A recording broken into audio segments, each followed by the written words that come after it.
Hey,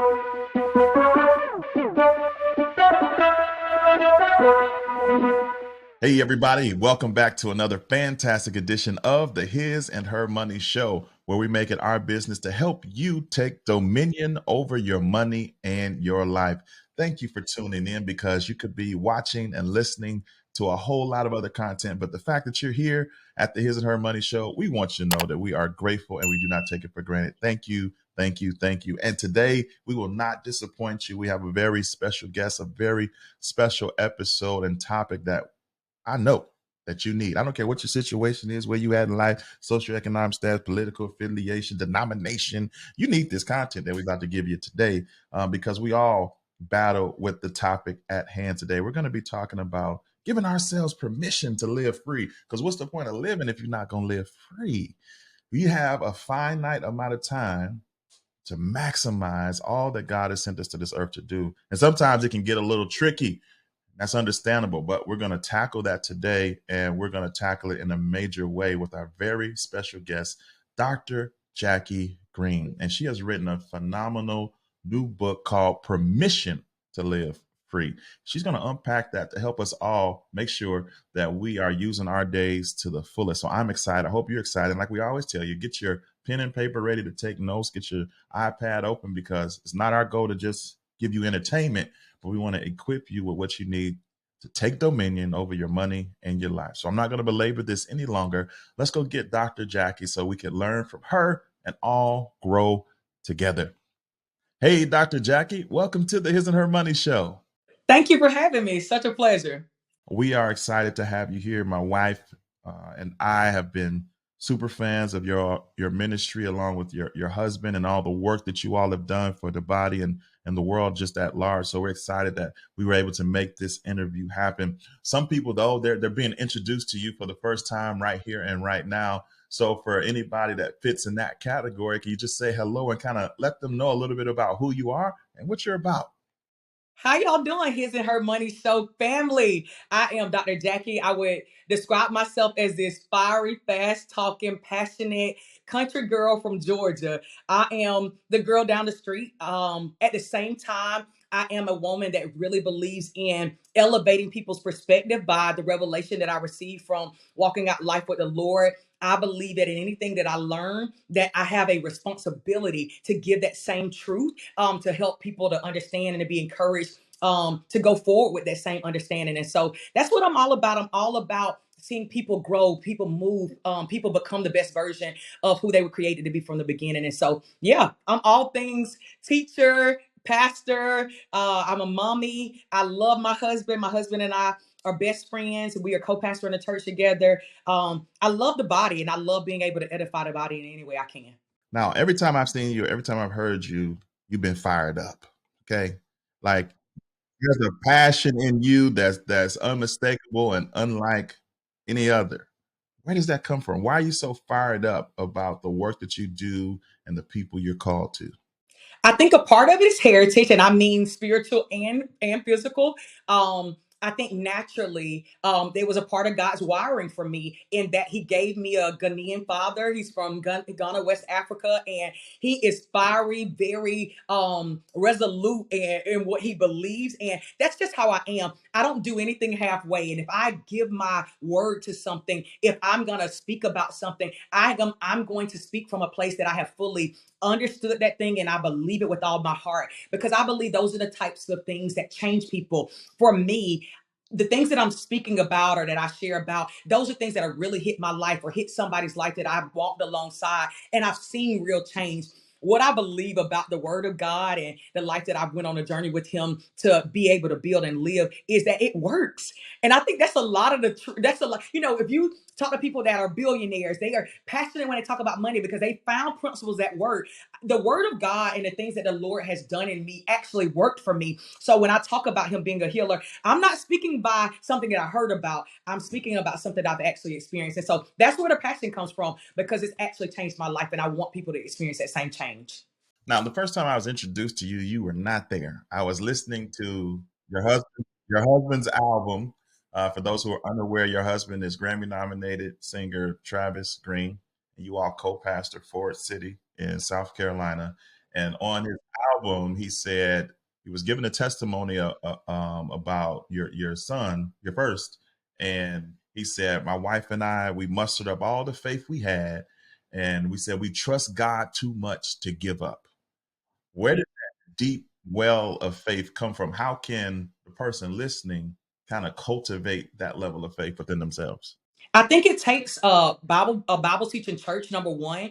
Um, and honestly, the funny thing about this at the time, I was actually coming out of dental school, and so I would say things like this. Is your name pronounced Talent? Yep. I don't want to say it wrong, but I was saying in these dental school Bible studies, like there's gonna be a time where your life is challenged, and it could be the life of your child on the line, and you haven't built principles of knowing how to pray and actually having community around you to be able to strengthen you in those moments are gonna be crucial in those moments. Not knowing that I was actually prophesying my future, and those were the things that were necessary. I had a whole dental school army alongside my family during the time where I'm fighting for my son's life, where we were wearing wristbands, literally taking a wristband off every week, believing that God would hold my womb for another week, so this child that was being created on the inside of me would be able to have another week of life to be able to develop and grow before he was actually introduced to the earth. Not only that, I had prophetic people in my family that showed up to the hospital when I was in a dark valley to say that Jackie shall have a healthy baby boy. When doctors were saying that there was no way my child could make it, there were people by faith that couldn't see anything in the natural that was saying, actually, everything in the natural was saying everything opposite of being able to say that I would have a healthy baby boy. But they weren't afraid to say it because they had lived in faith, something that they could by right just hand me. And that's what you have to have. You have to have community. You have to have principles that can be added on. I was reading this Sarah Young Jesus Calling book every single day, that the sonographers were coming around letting me know that I was losing fluid, and that the likelihood of my child being birthed was, getting even more not not going to be possible. But I was having the word of God continue to edify me, like, God, I don't know how, but I know you're able. And that's what faith is. It's the substance of things hoped for. I really bent in and like bear down on my faith in my community in a time where I didn't have the strength to get up and call down the host of heaven. I did have a prayer language on the inside of me that I was going to use and continue to lean on those people. I had worship songs that my husband sung over me that reminded me of the goodness of the Lord and on how he had done things that people or the world would say is impossible, that he said was easy for him, and I believe he could do it for me too. Hey, amen. So your circle matters. Who you have around you matters. Listen, listen, it matters so much. All right. Now you've been doing your thing for a while with speaking, in various formats, whether that's on the pulpit or you have a podcast, you have a YouTube channel, but now written a book called Permission to Live Free. What inspired you to write this book and tackle this topic? Permission to Live Free came out of my real life. I say all the time, it's not fiction, it's nonfiction. It is the real essence of every day lived out for me. And I lived a life where it wasn't like this all the time. I wasn't a person showing up to a podcast sure that the Father would fill my mouth. I wasn't a person that knew that who I was by right of who God created me to be was enough. That was the biggest fundamental truth about this book that made me want to write it. I know that there's so many other girls out there like me that have rich gifting and treasure on the inside of them, but because they are so stuck in the category of critique, so stuck in the category of, if I could just communicate a little better, if I could just slow down, if I could just add this extra thing to my life, another credential, if I could add a husband, if I could add a baby, then I'll be enough, rather than owning who they are right now, recognizing that who they are right now is enough. Can we sharpen? Absolutely. But you can't sharpen a thing that you won't first hold, you won't first own. And that's what Permission to Live Free is all about. It's about getting away from this pattern and system of critiquing yourself so much that you never own the beauty of who you are. When you own it, you can nurture it, you can sharpen it, you can make it better. But you have to come to the truth that who he made in the beginning is enough and it's good. That the precision that God made and the specificity of how you laugh and how you are wired and your unique abilities are not things that count you out, they count you in. It's the thing that sets you apart and makes you the beautiful creation that he made, and he didn't make a mistake. I, for too long, thought I was a mistake in so many areas of my life because of a lot of different reasons. The abandonment of my father, hair issues that made me question, was my physical appearance enough?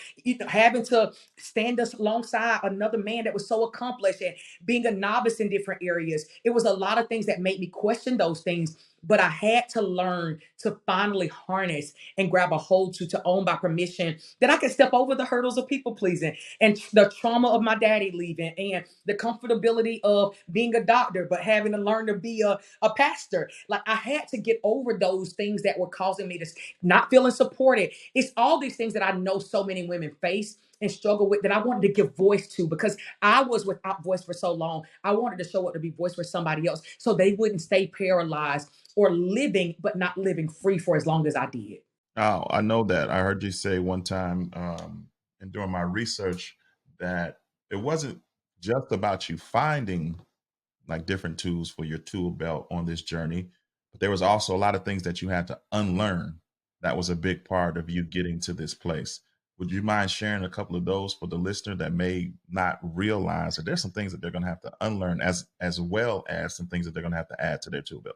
So for me, I think I always it was I think taught to me beauty only looks a certain way, and me recognizing that I was beautiful when even when you're a young child before you put on lashes and you get hair extensions. There's something just innately beautiful about the natural creation that is birth, that's made in the image and likeness of the Father, that has dominion, that looks like Him, that has ingenuity like Him, that has authority like Him, that has nothing to do with the outside appearance.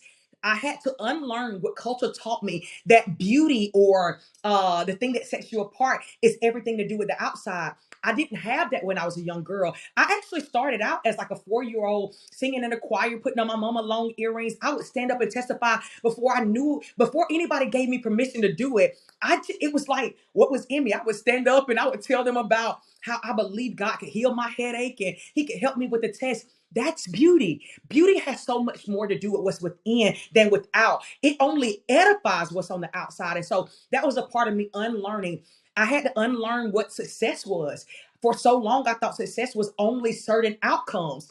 According to the Bible, success is actually obedience. So it was a process of unlearning all these things that culture and society had taught me and living. And I don't even like to say counterculture. I just like to say living actually the way of the kingdom that helped me to understand that by way of being a daughter of the king, I actually am already a success because I live inside of the context of obedience and living out his instructions. And when I open up my eyes and take breath to do the thing that my father's called me to do, whether a lot of people clap or 30 people clap, I have been successful that day. It made me be brave enough to step out toward more things that I would have shot back from because I was like, well, I don't know how it's going to turn out. Well, I'm not worried about how it's going to turn out if I show up. That's my big thing now. I just have to show up authentically being who I am. I didn't get on this podcast today like, oh my God, I had never met this person. That's who I used to be. I was stuck up here. I actually had a prophetic word spoke over me, Tyler. I hope I said your name right. Say your name, please. Yes, here's how you remember it. Go tell it on the Go mountain. tell it on the mountain. Yes. Thinking about an old hymn. um, I had a prophetic word spoke over me that I suffered from the paralysis of analysis. And when I tell you, It's a tough word. do you hear me? Getting that word helped me to finally start to uncover because I lived up here when my oil was here. My oil was my heart. It was living from the essence of who I was created to be, not analyzing, is it going to be perfect and all those things. That stuff came by way of the professional training I went through with dentistry. And it was actually taking from me rather than adding from me. And I had to unlearn to get back to like, girl, you a country girl from Georgia, living the beauty of that rather than making it feel as if you lack because you didn't come from this upper echelon Ivy League school. No, if God wanted that for you, He would have made it for you. You are who you are and own that. And that's what gives you power. Would you mind giving context to the process of unlearning? And I mean by what's easy to listen to you and hear what you're saying, be like, yeah, I'm gonna do that. And then you walk out the door and life smack you right upside the head. Like how arduous of a journey was this for you to unlearn these things and to come into agreement with what the kingdom and what God said about you. I love that you made that pause for the cause, because I feel like so many women listen to, or women and men listen to these podcasts and they hear these people on platforms and speak all these beautiful and eloquent messages, not recognizing the blood, sweat, and tears that laid the foundation for what they're now hearing. It was a lot of trial and error. It was a lot of, I tried to talk like Travis. That didn't really fit me. Like, it's a part of, like, well, Travis is really funny. I'm not as funny as he is. I think I got a little silly in my bag, but that's, You do all right for you yourself. know what I'm saying?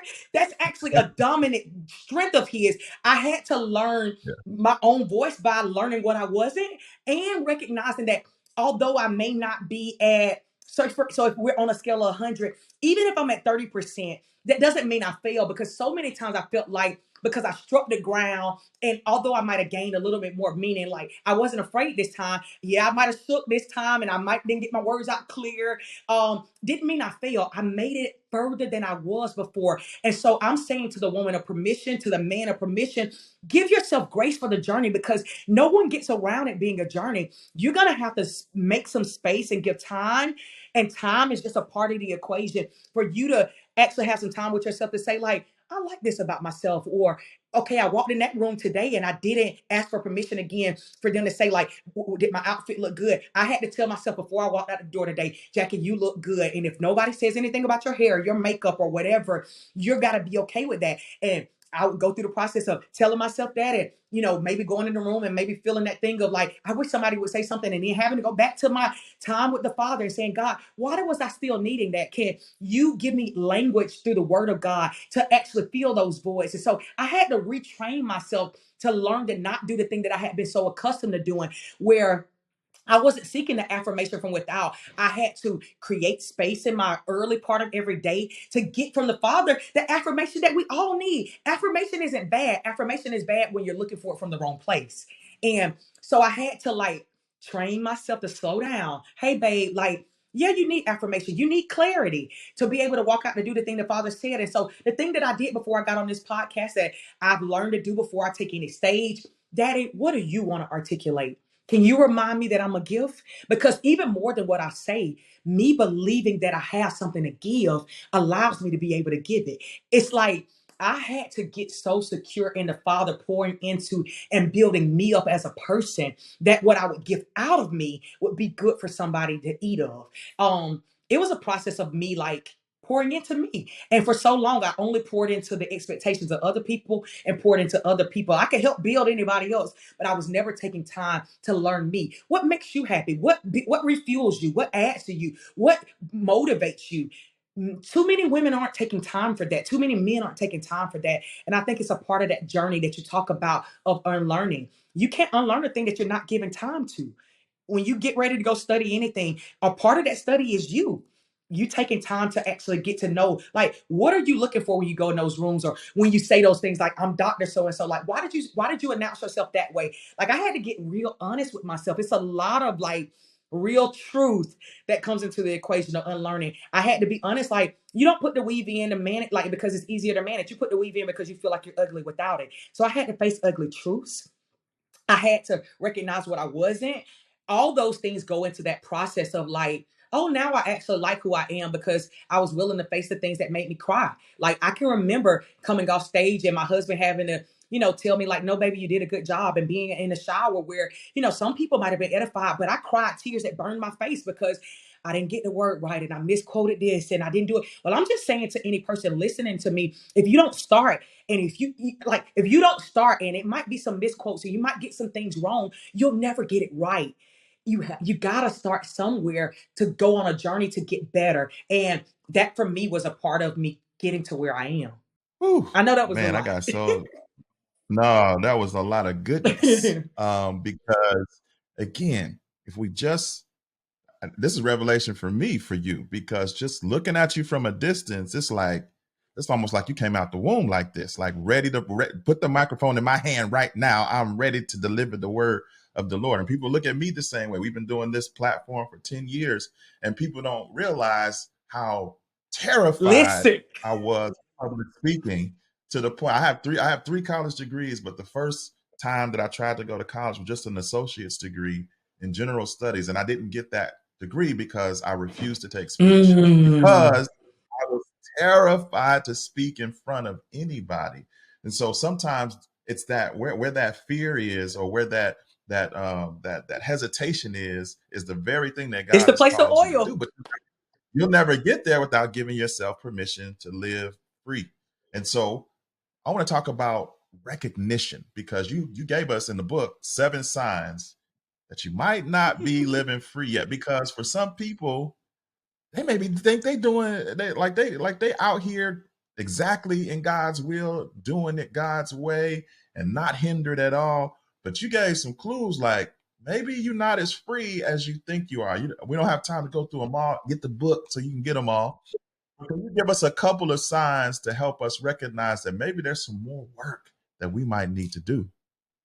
I'll say one of the most crucial is, are you prioritizing a relationship with the Father? And the reason I say it, not to sound churchy, I'm saying it from just a creator to creation thing.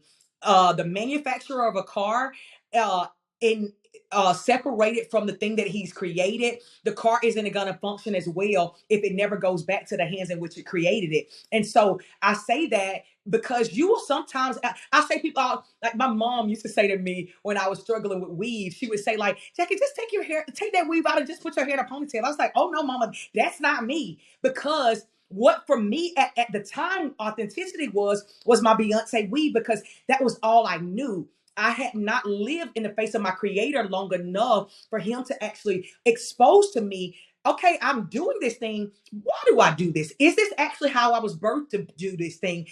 Have I started to do this thing to please somebody? And so I'm saying that to say, when you get in the face of your creator, he will begin to highlight things that you've added, that you call who you are, that may not be the true essence of who God has created you to be.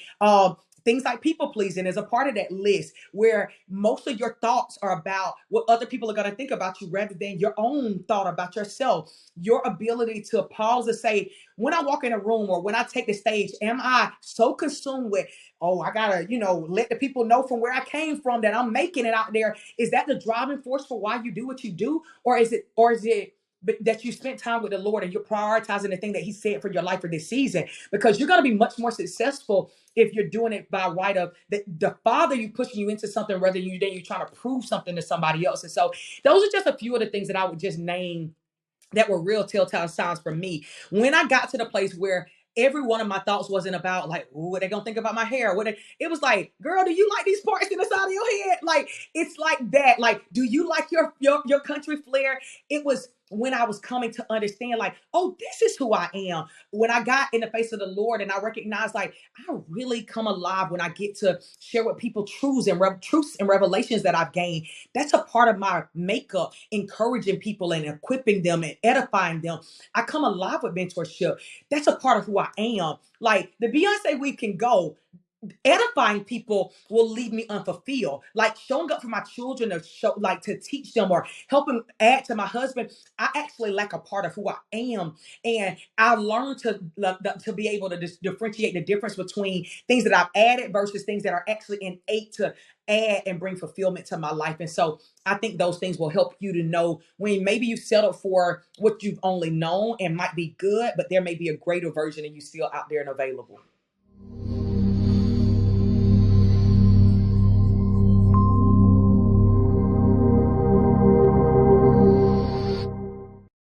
Imagine a life where your money isn't strangled by mortgage payments. Imagine what you could do when you don't have to send them money that you work so hard for. Come get simple, powerful, and real solutions to eliminating monthly mortgage payments forever. America's #1 money couple presents Crush My Mortgage. In this exclusive course, you will be equipped with strategies to help you move faster toward the promised land of owning your house free and clear. Learn strategies to help you in the areas of payment acceleration, extra income generation, and wealth creation, all to help you crush your mortgage. Visit crushmymortgage.com and get started today. Join us on the path to power, freedom, and legacy. That's crushmymortgage.com.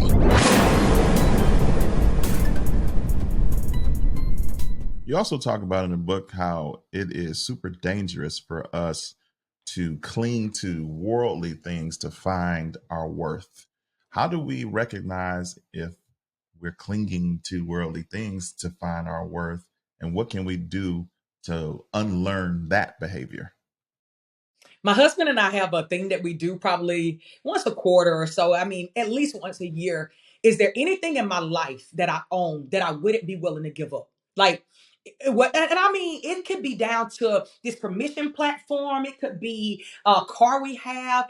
My husband had an experience one time where he walked into a house that he had received. I mean, that he had bought when he had his first job, and he was making $40,000, and he was so excited. And God asked him, "Am I worth this to you?"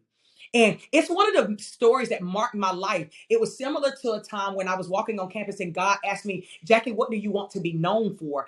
I had been so used to people knowing me for my drop top and coming back to school with my fly outfits. But I recognized that at the end of the day, if the rubber met the road and somebody was struggling with them losing their parent, or they had a real issue, would they know that I had a prayer life, or would they know that I had something on the inside of me that could actually break through the thing that they were dealing with by way of grief, or by way of bondage? It's like all these things that you added to your life that can't make eternal, it can't bring about eternal weight for a person.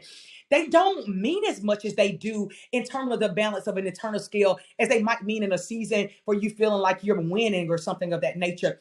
One of the biggest signs is if you can look at something and you're like, "Oh, there's no way I could give that up or I could sell that." That's an idol. And that's something that has become or begin to add to you or make you feel as if you're something. Dentistry, for example, like people ask me all the time, like, "How are you not practicing dentistry? Like, you don't care if people call you doctor or if you're practicing." Dentistry never made me, so it could never take from me. I am who I am. Dentistry was a tool that the Father allowed me to use to be able to edify and equip and teach. I still do that today. So whether I'm doing a root canal or I'm hugging people, helping them get through the loss of their mother, I still feel fulfilled because I'm still doing the thing I was created for. So take the dentistry. You're not taking my call because that was just a way, that was an avenue in which he was using my call. It wasn't the call. That's a way in which you can know if something is, really the thing that's adding worth to you. If say that doctor and it like make you puffed up and it make you feel like you're a little more than, yeah, you should probably go on a sabbatical of saying doctor just so you get used to not making that be the thing that makes you worth something. Because are you not worth something if you weren't a doctor? Like, it's all those things that I've tried by fire. Like, this ain't stuff I read about. Like, I started giving people another email because I remember there was one time I had told somebody like my email address was Dr. Jackie Greene, and they were like, "Oh," and that started to do something for me. I don't want anything outside of the Father and who He made me to be to make me or make me feel more special. Because if it can make you feel more special, it can make you feel less. And I want everybody on here to hear me. If it can puff you up, it can also deflate you. It's like that you got to balance that thing. You want only the things that can be lasting and steady in your life to be the thing that you build your life on, because it's the only thing that'll last. Because dentistry can go away, all these things that you add by material possession can go away, the status. Everybody can stop following you. You feel like you so and so because you got the blue check, which everybody got a blue check now. It's just these things that we add to our life. Like, you don't want any of those things that can be taken from you at a dime to be the thing that make you. So say, for instance, you lose your job and the corner office was everything to you. Then people want to commit suicide because you built your life on that. And so I would say the biggest measure for a person, if you're trying to figure out if you have worth in that thing, is can you give it up? Man, I want to take a conversational U-turn for a second, because I've heard you say several times, no matter what question I was asking, the importance of your relationship with the Father. So, Dr. Jackie, can you give us some real practical, tactical things we can do to cultivate a better, stronger, healthier relationship with the Father, which then lends to us being able to living free and living more often. I can't even. Authentically. There we go. You got the doctor. My brain just paused. Like I couldn't even get the word out. I love it. I'm gonna just say this, and I'll put my life on it. Jesus and your relationship with Jesus is secret sauce to everything. You want a good marriage. You want to have dominion with your finances. You want to have ownership. He's the sauce to it all, because inside of your relationship with him is the instruction on how to get those things and get them without sorrow attached to them. So I'll start there. Now, when we go to practicality in terms of building your life on in relationship with the Lord, it's a couple things. I think learning to live a life of faith, and that starts with just setting aside time. Like, you're not gonna trust in something you don't know, right? So, like, I'm just getting to know you. Go tell. I was say go tell it, because that's how I started. Like, and so you can tell me a lot. I'm not gonna trust you as much as I would and put my weight on you. That's what faith is, like putting my dependency on you. If I don't spend time with you, I don't get to know your voice. I don't get to know what matters to you. And so you're gonna have to just like, people love to say this, like, God know my heart. He does know your heart. And a part of your heart needs to be encompassed with, above all else, seeking him first. Like, what he generally knows about a lot of our hearts is that we love God, but we don't love God. Like, it's like we love him enough to like keep him in a box, but we don't allow him to have preeminence. We don't allow him to have dominance in our life. I turned my life to where I start my day with the Father and I end my day with the Father. And that don't mean like 40 days of fasting. That means, Father, when I wake up today, I offer you, okay, God, this is what I got on my schedule today. I'm gonna get up, like for my life, I get up at 6 and I'm gonna get me a little workout in. And for 30 minutes to an hour, I'm gonna be reading in the Word of God. I'm gonna turn on some worship song. It might be a book God has me reading.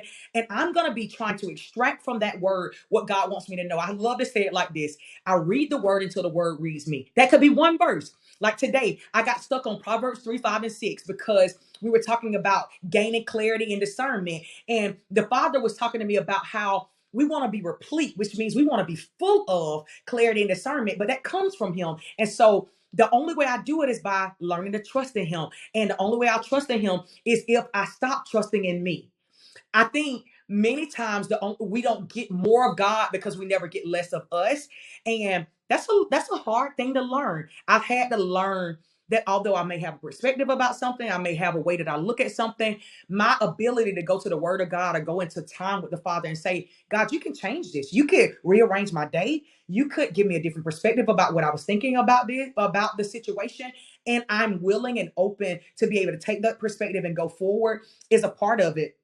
I love to call prayer dressing room. It's a place that you can go in that's intimate. God don't make you do all this out in front of public initially. He'll let you come take off your shame, take off your insecurities. I did all of it. Like, Daddy, I don't really feel like, I know I gotta preach for Mother's Day. I don't really know if I got a word. Like, he'll still, even today, like, I gotta preach Sunday. Like, God, I don't really know if I got it. Even in those places where I've been preaching for however long I've been preaching, baby, I don't mess with you. Like, you're my tool in my hand, and I feel your mouth like I feel the apostles' mouth. Like, I go to the Word of God to see how He did it for them, to encourage me in the Lord to have more faith to be able to walk it out. Now, here's the thing: it ain't gonna be no good if you spend that time and then you don't obey Him.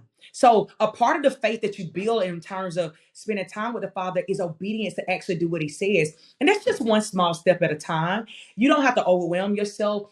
I believe in one small step adding up with another small step that makes you be emotional. Before you know it, you're in a place that you want to be. And I'm just doing my next yes. Like, I didn't set out to write permission to live free. I just set out to give God my next yes. And before you know it, permission to live free showed up as the instruction that God had for me.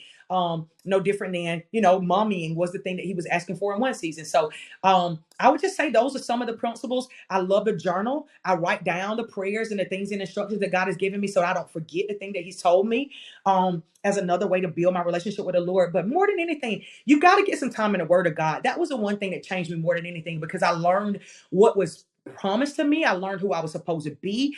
And I also learned how to be able to implement some of the things that the Father had said in my everyday life. So you got to read that word until the word reads you. Don't just read your version, because that's the thing that, I'm supposed to do today. You got to do it until it's effective for your life, where you gain something for the day. Like, so many people, if you ask, like, did you spend time with God today? They be like, yeah. Well, what did you learn? What did you gain? Like, let me get my, no. Like, I can tell you what I learned today, because it was enough that I can walk out of that prayer room with it, because the prayer room is not good if you don't carry what you gained in the prayer room out of the room with you. So I hope that those are a couple practical tools that can help somebody go forward. Man, heck yeah, that was good, Dr. Jackie. Thank you. Now, a lot of people are listening are married. You talked earlier about how your husband is your best friend on this journey to living free, on this journey to living more authentically. Got it. Woo! Uh, how can one spouse support another? How can a husband support a wife that's about to embark on this journey? How can a wife support a husband that's about to embark on this journey?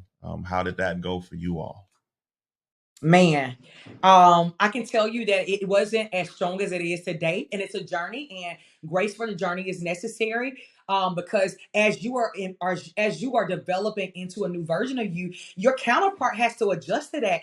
They like, girl, I ain't used to you having no revelation, and you got to give space for that. Like, don't get mad because he ain't asking you your revelation because you ain't never opened your mouth. Like, you've kept it suppressed, and so sometimes we'll get mad because they just used to over talking because they've had to do that. And you have to give way for that, that yin and yang to give way to another, I guess another chapter, so to speak. One of the key words I would say to any person in marriage wanting to support another person is awareness. Awareness was the thing that changed my life as it pertains to the way my husband is able to support me. There were times where I felt like, man, I feel muzzled, I feel isolated, I feel unsupported, and my husband has no idea how I feel. I think that's two part. I think a part of that was me being willing to be okay with needing him because I come from a line of women that are bosses of bosses. Like we own 5 businesses and we top of our class, we valedictorian, we gonna make it happen. A lot of that morphed into me walking into a marriage where I had to learn that it was okay to need my husband. I could tell him like, no, you need to come home because your children need you. It was hard for me to say that I need you. And as I learned to articulate, no, Travis, like, all right, I know you writing these great songs and you preaching all over the world. Like I'm gonna need you to bring some of that home. Like I need you to show up for me. I need you to coach me. What is God showing you for me? And my ability to articulate it brought about a stronger awareness for him understanding that I needed him. And when he understood that I needed him, he in return started to make space to be able to meet that need. So he'll now every single day, babe, how are you? How was today? I know you had some book interviews. How did they go? How did you feel about them? Is there anything that I can help coach you up on? Is there anything that you didn't feel good about? Just that alone, his presence and awareness alone, even if I don't need anything, even if I felt everything went well, the fact that he cared speaks to worth. It speaks to nurturing the gift that I am. It causes me to go forward. And that's what I would say to any husband or any wife. The best thing that I could do for my husband is to know where he is and what he needs. What he needs in this chapter of his life is not the same thing that he needed when we were just starting out and he was writing his first song. He is, got a catalog that is, substantial now, but sometimes stepping out he's releasing music with our church now and they're getting ready for a live recording. Me being able to go into the studio and say, oh my God, that's incredible, still adds to my husband like no one else's voice does because of my awareness of what he needs. And so I just want, I guess, every spouse to recognize nobody's voice replaces your voice. Nobody's role in your spouse's life replaces your role. So you got to show up and you have to be aware of the thing that they need in this season, not who they were in the past or previous season, who they are today. Man. The name of the book is Permission to Live Free. Can you tell everybody a little bit more? Maybe we haven't covered yet, but some more about what they'll find in the pages of this book and where they can go pick up a copy for themselves. So inside of the book of Permission to Live Free, you're going to hear a lot of stories of my real life of how I go from stepping over these 5 hurdles: fear, trauma, people pleasing, feeling unsupported. I can't even remember the last one right now, but it's in the book. But it's 5 hurdles that I think that are common to every is fear, people. It's gonna bother me. It'll come up. But essentially, there are these hurdles that many comfortability was the fifth one. It's like there are so many things that we get used to holding us back or being a reason why we say like, I don't have enough time, or I'm so used to nobody supporting the thing that I want to do, or because my daddy left and I've been so used to trying to overcome these abandonment issues. There's no way I can do this thing that God has called me to do, or because I'm so afraid to step out there to do the thing that I can't do it, or I'm so used to living up to everybody's expectation that I can never do the thing that God has called me to do. I never get to the place where, although I'm not living in the freedom and the precision and the fullness that God made me to live in. I pause for the cause inside of this book to lay out from chapter to chapter this ability for you to first recognize that you're not free. That's this wake up phase where there may be this diagnosis, there may be this disgruntlement, this paralysis, this frustration that you keep hitting every New Year's.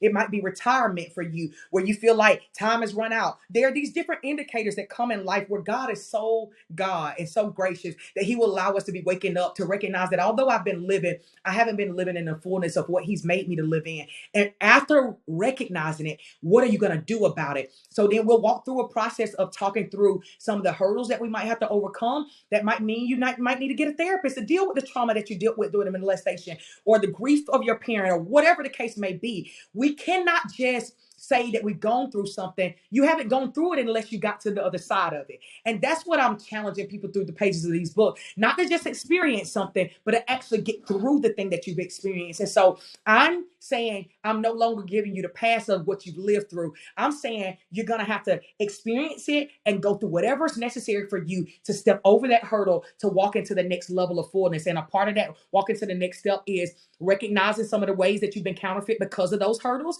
and then starting a process of taking your next yes, that next step of activation of walking out those principles. And a part of that is knowing that you're loved by God, knowing that it starts there in relationship, that your doing will always follow your being. Because a lot of us put that cart before the horse. I'm out here doing all these things, but they're held up by a faulty foundation that I don't even really know who I am. And so I start these things, but I don't stay with these things. And that's another thing that I speak to a lot in this book. Like, I don't just pray when I start a thing to just start. I pray to stay. God, how do I sustain the thing that you started in me? I don't want to just pop up with, greatness for a season of my life. I want to consistently be great because that's who you were. And I'm made in your image and your likeness. And so my prayer is not just to start, but to stay. It's some of those principles in there. You're just going to get a lot of different nuggets about how you go from being stuck, recognizing being stuck, to being able to confront the things that made you stuck, to being able to step into this new life of freedom, and not just stepping into it, but remaining in it by getting principles that will continue to add to this life of freedom that's going to be necessary for you. For anybody watching that wants to know where you can get the book, permission to live free book.com is a place you can grab the book, or anywhere books are sold. You can get it from Amazon, Books a Million. I even recorded the Audible in my own voice. If you're one that loves to hear rather than actually read, I poured about 12 hours into that, and many people have raved about, just because of how passionate I am, being able to hear the words come to life in my own voice. So many people are running to grab the Audible alongside reading the book to just allow those words to come to life even more. So go on the Audible and all the different places books are sold to grab the book. And we understand that you also have a podcast that supports this and a Bible study that supports this as well.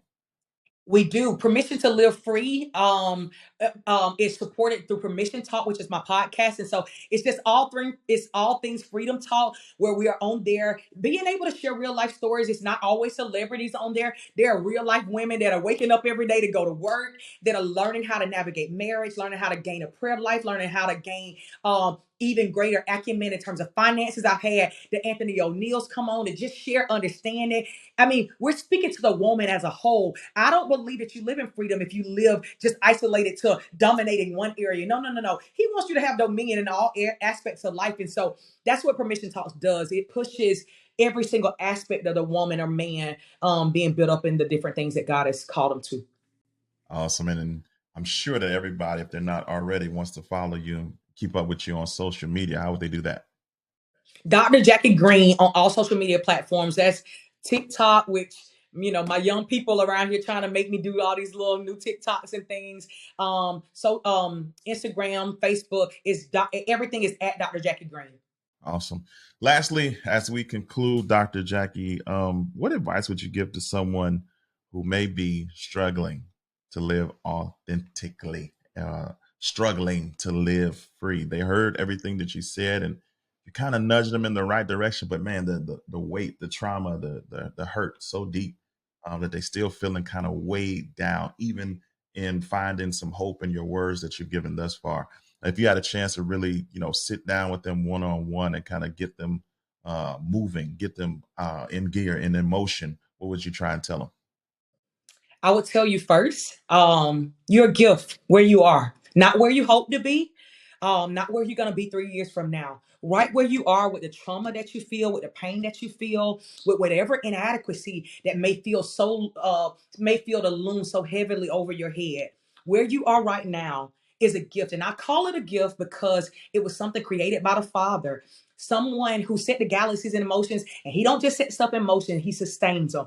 He is masterful in creating. He didn't like you as a person, no matter what you have experienced, what you weren't thrown together. You're not this, afterthought. You weren't made by happenstance. There was something intricately done when you were being formed and fashioned in your mother's womb, when God was deciding what kind of heritage you need to be brought up in, what parents need to come together to birth you, even where you would grow up, all the different things, whether it was traumatic or not. Like my father left, and I still believe it had a part to play in who I became to be. I'm saying to you, because of somebody taking time to handcraft and perfectly make you, you gotta first recognize that as you are a gift. From there, when you stop critiquing who you are right now, you can start to give your next yes. Whether that's saying, I know that I can be honest that I'm dealing with this trauma, or I keep dealing with this sexual addiction because I just want somebody to love me. I don't care how bad or nasty uh or how far away or bad it seems. God is not afraid of your truth. He will meet you right where you are, just as he met me, a little girl that felt so left out there, that felt like, God, is there any way I can move from the sidelines of seeing all these women that I feel drawn to? I heard all these prophecies of these potential that I have on the inside of me, but God, how can I actually actualize on them? And the only way I began to actualize on anything that the Father had said about me that was special about me was to first understand that it was special and believe that he could use it. And then number two was to start taking small steps.